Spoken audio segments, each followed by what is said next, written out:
Bonjour et bienvenue dans cette nouvelle vidéo. Aujourd'hui, on va parler d'un nouvel outil, quoique j'ai peut-être fait une vidéo déjà dessus.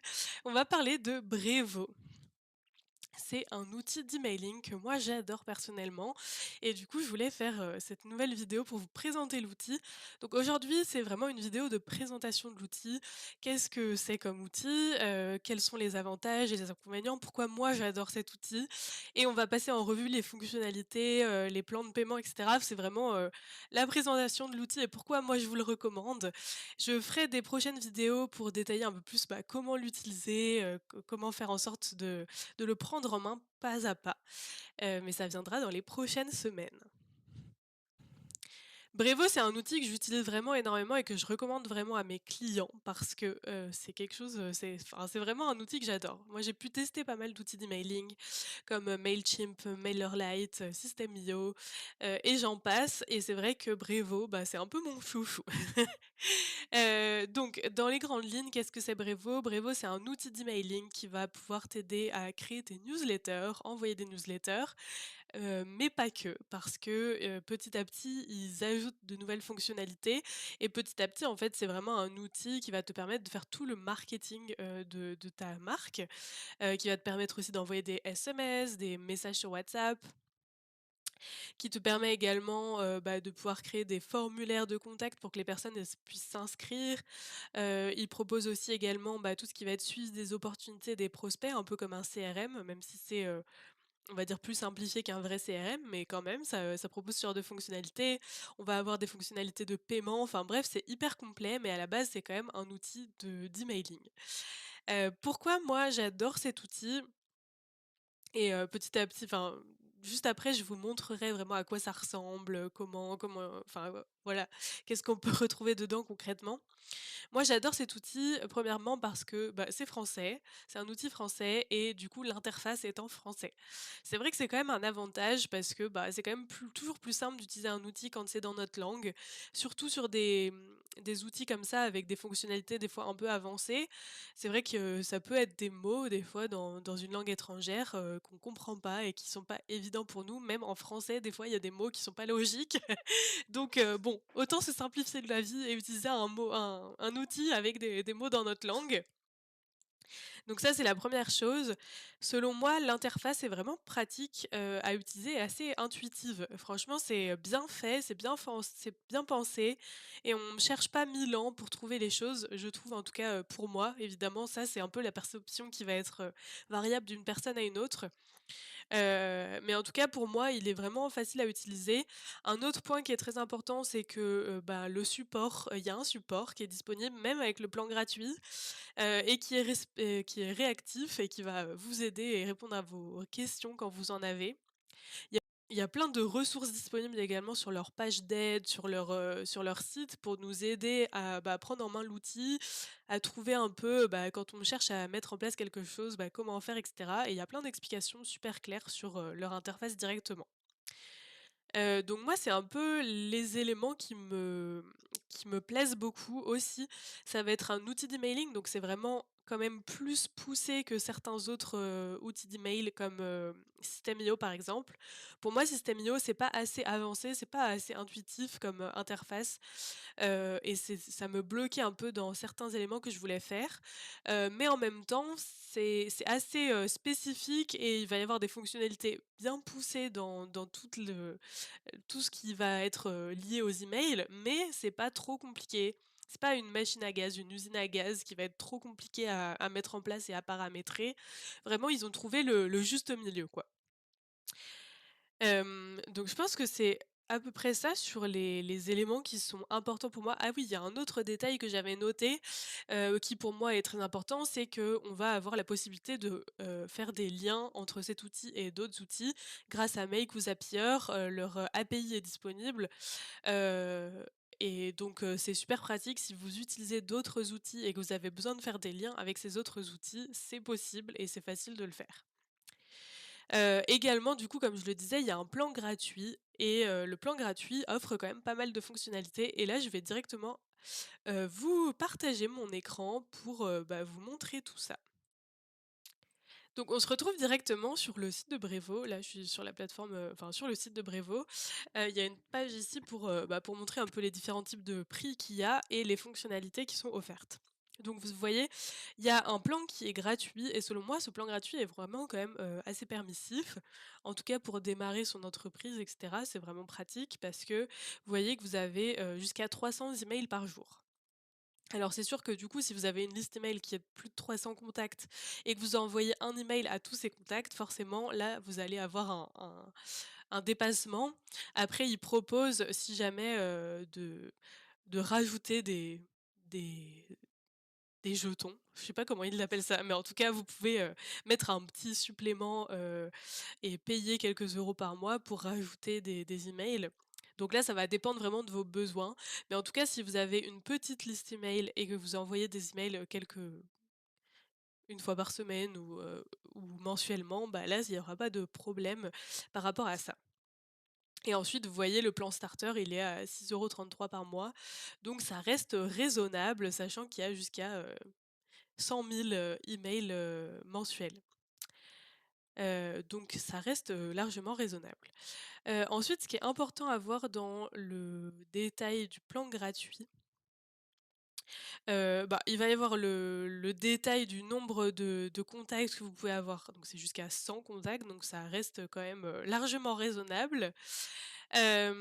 Ensuite, bah, après dans toutes les fonctionnalités un peu, de plutôt commerciales, comme je vous disais tout à l'heure par rapport au CRM, ça par exemple, c'est un peu plus limité parce qu'on est limité qu'à 50 opportunités dans le CRM. Mais bon, si vous voulez l'utiliser comme un outil d'emailing et que vous avez une petite liste email pour démarrer, et bah, le plan gratuit est largement suffisant. Et sinon, bah, c'est pas hyper cher non plus, franchement, ça peut valoir le coup de se mettre sur cet outil-là. Donc ça, c'était pour un peu vous expliquer, bah, les différentes fonctionnalités des outils. Et on va aller directement, bah, sur l'interface, comme ça je vous montre, à quoi ça ressemble, quelles sont les fonctionnalités qu'on peut retrouver et cetera et cetera. Donc voilà, on se retrouve sur, mon interface Brevo. Bonjour Léa, merci. Bonjour Brevo. Donc voilà à quoi ça ressemble. Là, c'est la page d'accueil où on a, bah, un peu le recap de qu'est-ce qui est planifié, pour aujourd'hui, si vous avez quelque chose de planifié. Les dernières campagnes avec les taux d'ouverture et cetera, les contacts que vous avez. Vous voyez, moi j'ai une petite liste email, 258. Donc ça reste raisonnable et ça correspond, bah, pour moi par rapport au plan gratuit. Là, vous avez le détail de l'utilisation de votre offre avec, bah, les différents, emails si jamais vous dépassez le quota ou pas. Et là, on a, les emails, automatiques et transactionnels, donc c'est pas vraiment la même chose que les campagnes, mais ça, on y reviendra juste après. Donc ça, c'est pour la page d'accueil, c'est pas mal pour avoir un petit récap de tout ce qu'on fait sur Brevo. Ensuite, sur le côté, bah, on va avoir tous les onglets qui sont liés aux fonctionnalités de Brevo. Donc la première qui nous intéresse, c'est évidemment le CRM avec la liste de contacts.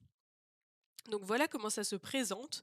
Vous avez une liste avec tous vos contacts, avec, bah, l'email, le prénom et toutes les informations que vous voulez ajouter. Évidemment, vous pouvez personnaliser les colonnes là pour voir les colonnes qui vous intéressent. Ensuite, quand vous cliquez sur un contact, et ben vous avez vraiment le détail de tout ce qui s'est passé avec ce contact-là, quelles sont les campagnes qu'il a reçues, bah, tous les emails qu'il a reçus, est-ce qu'ils ont été délivrés? Et vous voyez aussi si la personne elle a cliqué ou pas sur le mail ou si jamais elle s'est désabonnée de votre liste email et cetera. Là sur le côté, vous allez avoir le détail de toutes les informations, que vous avez récoltées sur cette personne. Est-ce que la personne est abonnée à vos emails et si oui, à quel type d'email? Donc, vous voyez, c'est assez fluide, l'interface est assez claire. Donc ça, c'est top. Ensuite, là, vous avez vraiment tout l'historique de ce qui s'est passé avec la personne et là, vous avez la liste, donc c'est-à-dire dans quelle liste la personne est inscrite dans votre base email. Et c'est là où, du coup, je vais revenir très rapidement sur la différence entre les listes et les segments. Donc vous avez la possibilité de créer des segments et des listes. Donc les listes, ça va être, quelque chose de «manuel» entre guillemets, même si vous pouvez l'automatiser. Mais en tout cas, c'est vous qui déterminez, quand est-ce qu'une personne va être dans une liste et qui qui dit à l'outil: «OK, il s'est passé ça, donc la personne va être ajoutée à cette liste» et la liste, elle va être un peu figée. Sauf si vous, vous faites une action ou si vous l'avez automatisée, la liste ne va pas bouger.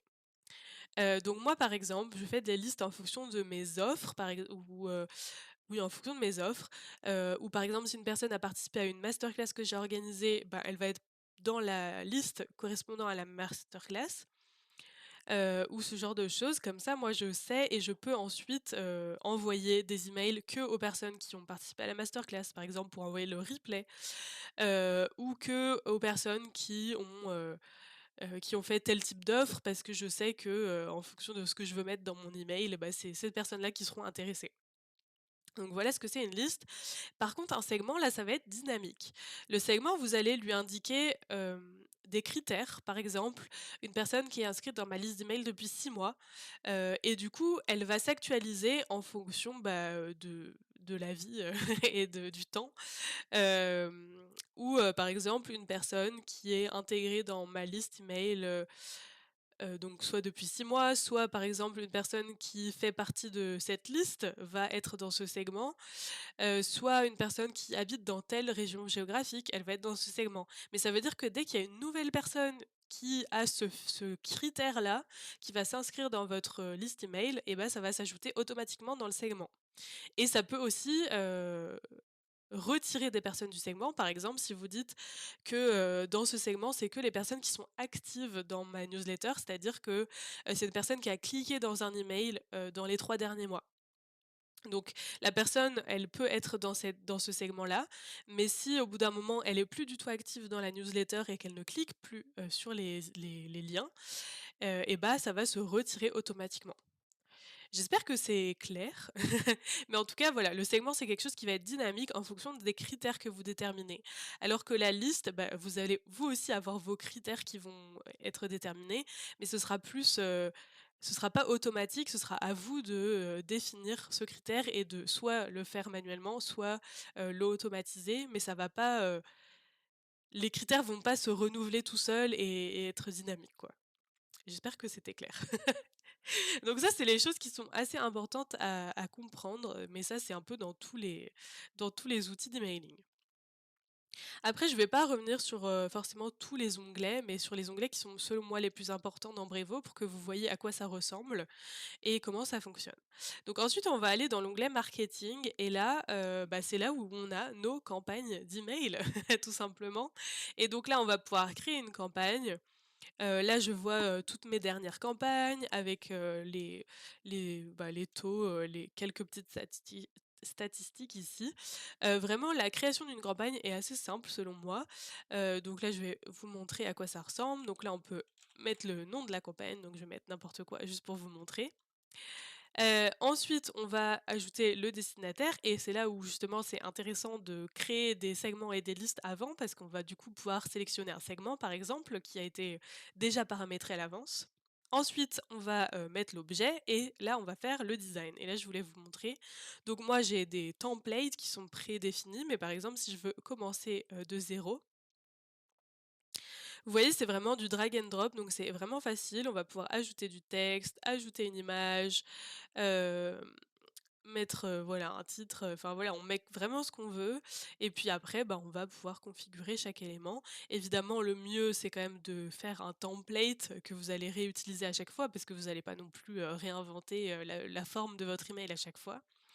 Mais en tout cas, sachez que c'est vraiment très pratique à utiliser et il y a aussi, une fonctionnalité qui est pas mal sur les textes, je sais pas si ah voilà, c'est ça. Il y a une fonctionnalité d'IA qui vous permet soit de modifier ou de générer du texte. Donc ça, c'est pas mal parce que moi, je l'utilise surtout pour, corriger le texte, par exemple. Parce que c'est vrai que, bah, j'ai des fois, j'ai la flemme de relire, soit, bah, j'ai déjà relu, mais bon, pour être sûre, je vais quand même, demander à l'IA de me modifier le texte pour le corriger. Donc ça, c'est vraiment pratique, c'est super simple à utiliser, vraiment c'est top. Moi, j'aime beaucoup Cette interface là, vous voyez, j'ai ma bibliothèque de marque, donc j'ai configuré mes images, enfin plutôt mes polices d'écriture, les liens qui sont redirigés à la fin de mon email et cetera. Comme ça, je peux directement, appliquer les éléments pour que ce soit le plus rapide possible. Hop, je quitte. Évidemment, une fois que vous avez tout fait, ah oui, je vais peut-être vous montrer ça. Là, vous avez la possibilité de faire un aperçu et test et ce qui est pas mal, c'est que, vous pouvez en fait, prendre n'importe quel contact. Est-ce que je suis dedans? Hop, et en fait, si jamais vous avez des attributs, donc des champs personnalisés, par exemple le prénom de la personne, comme ça vous allez pouvoir voir, comment ça se modifie à l'intérieur du mail en fonction de quel contact vous avez. Vous pouvez, envoyer un email test et cetera, donc ça c'est super pratique. Hop, je vais quitter et après, vous avez des paramètres supplémentaires, mais je vais pas rentrer dans le détail de tout. Ce qui est pratique aussi, c'est que vous pouvez créer des formulaires. Donc par exemple, vous voulez, faire une inscription à une masterclass, voilà. Du coup, les gens peuvent s'inscrire à la masterclass directement. Vous avez un petit formulaire qui se crée et du coup, les personnes sont inscrites ensuite. Évidemment, vous avez la partie statistique où vous avez, le taux d'ouverture et cetera, un peu plus de détails que ce qu'on avait vu avant. Bon, là, j'ai pas grand-chose parce que ça fait longtemps que j'ai pas envoyé de mail. Là, vous avez une page pour, toutes les templates d'emails que vous avez créés, comme ça vous pouvez les retrouver super facilement. Et après, on va avoir toute la partie automatisation. Et là, par exemple, moi, j'ai créé une automatisation pour la campagne de bienvenue, avec, vous voyez, vous pouvez mettre des délais, envoyer plusieurs mails à la suite et cetera. Donc ça, c'est super bien et je vous détaillerai un peu plus, comment utiliser tout ce qui est automatisation et cetera dans des prochaines vidéos. Mais en tout cas, c'est super pratique et pareil, l'interface, elle est fluide, c'est vraiment facile, on comprend vite comment ça fonctionne. Franchement, je trouve ça, vraiment super. Hop,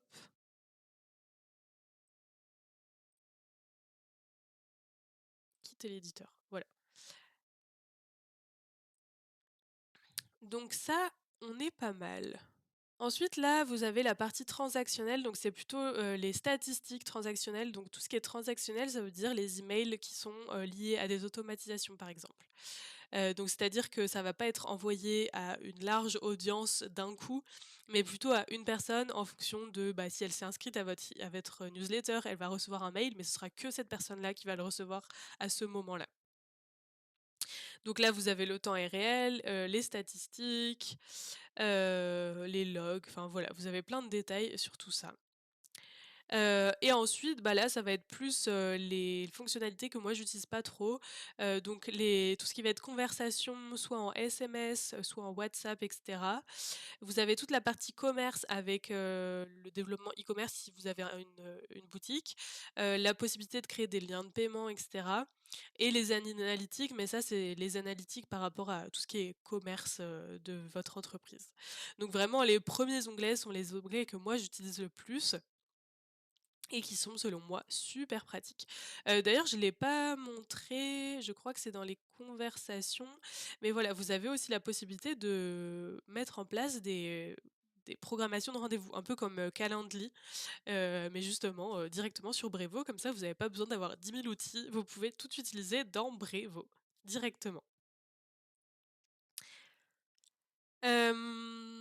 Écoutez, je pense que j'ai un peu fait le tour de l'outil. Hop, je reviens en grand ici. Je crois que j'ai un peu fait le tour de l'outil. Vous avez, une belle vue de, à quoi ça ressemble, les fonctionnalités qui existent dans Brevo, pardon. Donc franchement pour moi, c'est vraiment un outil qui est très pratique à utiliser, qui est simple à prendre en main, qui est facilement compréhensible et qui est quand même, assez, poussé dans les fonctionnalités qu'elle propose. Donc c'est vraiment super pratique pour envoyer des emails, même si c'est une fois de temps en temps. Vous pouvez faire un bon suivi des personnes, il y a des fonctionnalités qui sont super pratiques comme la prise de rendez-vous par exemple. Donc je vous encourage à aller faire un tour. Ce que je conseille toujours moi à mes clients quand, je leur conseille un nouvel outil par exemple, c'est déjà d'aller, tester, créer un compte, mais juste tester, voilà, naviguer dans l'interface, voir si, ça vous paraît, facile à utiliser, si vous comprenez facilement comment ça fonctionne et cetera. pour, déjà prendre en main un peu l'outil avant de prendre la décision de tout basculer sur cet outil. Si vous hésitez encore, que vous n'êtes pas sûr que vous avez besoin de cet outil, que vous hésitez à basculer sur cet outil ou autre, et que vous avez quelques questions pour comprendre, si c'est vraiment un outil qui est fait pour vous, n'hésitez pas à prendre rendez-vous avec moi, on peut échanger 30 minutes gratuitement, sans problème, sur, la prise en main de cet outil et puis le projet que vous avez derrière. Est-ce que c'est vraiment judicieux ou non? Et puis si jamais vous avez besoin, je peux vous accompagner sur la prise en main de l'outil, sur le paramétrage, les configurations pour que, ce soit fluide de votre côté et que vous ayez pas, besoin de prendre, énormément de temps pour, tout mettre en place dans cet outil. Donc je vous mets toutes les informations en barre d'infos, en barre de description, donc n'hésitez pas à faire appel à moi si besoin et sur ce, je vous souhaite une très bonne journée et on se retrouve pour une prochaine vidéo.